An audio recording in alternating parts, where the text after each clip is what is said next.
So today I am going to dye my hair again because it's been a month. As you can see, the regrowth is already half inches or 1 inches. Okay, bahala na kayo mag-adjust. So this is my mixture.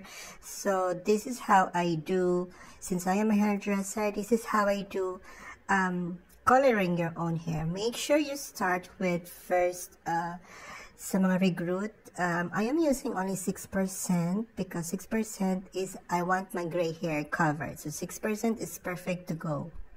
So I started it with my regrowth, as you can see, and make sure that you have to section by section when you are going to apply the hair dye. So let's go to the other side. So as you can see, it's a bit struggling if you don't know how to do it, especially at the back area. It's absolutely struggling. So as you can see, this is the final result.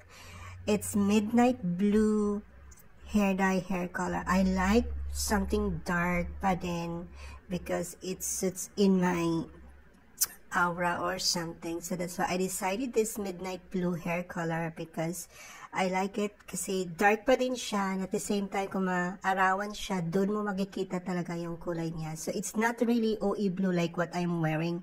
It's still hair. I love the hair results. So thanks for